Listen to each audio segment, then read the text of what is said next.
सघन वन के किनारे एक छोटा सा गांव था। उस गांव में 4 मित्र रहते थे। पहला था बंदर, फुर्तीला और चंचल। दूसरा था खरगोश, समझदार और सतर्क।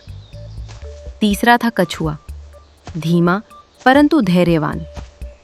चौथा था हिरण, तेज दौड़ने वाला और सुंदर। वन के बिल्कुल अंदर एक घने पेड़ों के झुरमुट में एक रहस्यमयी द्वार था। वह द्वार पुरानी बेलों और काई से ढका हुआ था। उस पर कोई हत्था नहीं था, ना ही कोई कुंडी। वह द्वार ना तो खुलता था और ना ही कोई उसे खोलने की कोशिश करता था। गांव के बुजुर्ग कहते थे कि वह द्वार केवल उन्हीं के लिए खुलता है जो सच्चे मन से कुछ पाना चाहते हैं, पर उसका रहस्य कोई नहीं जानता था। एक दिन चारों मित्र वन में घूम रहे थे। खेलते खेलते वे उस रहस्यमयी द्वार के पास पहुंच गए। द्वार को देखकर सब ठिठक गए। बंदर की जिज्ञासा जागी। वह द्वार के चारों ओर उछलने कूदने लगा, पर द्वार पर कोई असर नहीं हुआ। खरगोश ने ध्यान से द्वार का निरीक्षण किया। उसने देखा कि द्वार पर बहुत ही महीन नक्काशी है। उसमें जानवरों के चित्र बने थे, एक बंदर, एक खरगोश, एक कछुआ और एक हिरण। सब आश्चर्यचकित रह गए। हिरण ने अपने सींगों से द्वार को धीरे से सहलाया। कछुआ धीरे धीरे रेंगते हुए द्वार के बिल्कुल पास गया और उसने देखा कि नक्काशी में बने जानवरों की आंखें बिल्कुल असली मोतियों की तरह चमक रही थीं। अचानक एक हल्की सी हवा चली और द्वार के पीछे से एक मधुर ध्वनि आई। वह ध्वनि शब्दों में नहीं थी, पर उसे सुनकर चारों के मन में एक ही बात आई, एकता में बल है।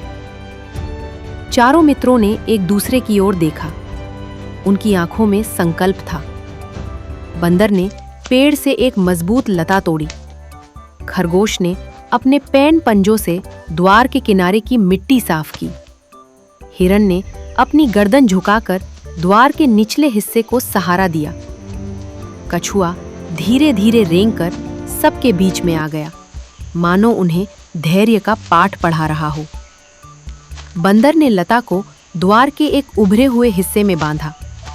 खरगोश ने अपने दांतों से दूसरी लता को कस दिया। हिरण ने अपनी गर्दन और सींगों से द्वार को धक्का दिया।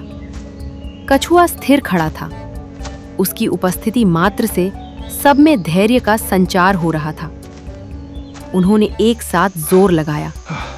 पसीने की बूंदें उनके शरीर से टपकने लगी।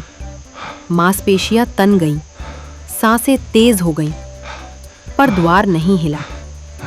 निराशा ने उन्हें घेरना शुरू कर दिया।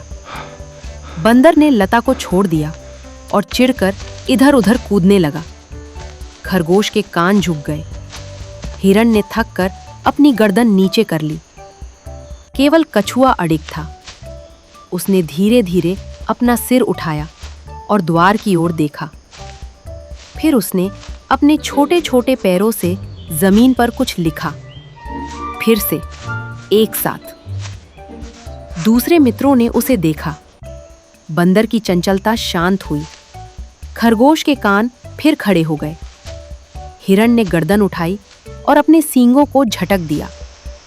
उन्होंने फिर से लता को पकड़ा, इस बार और मजबूती से। बंदर ने ऊपर से, खरगोश ने नीचे से, हिरण ने बीच से और कछुए ने अपने अटूट धैर्य से सबको एकजुट रखा।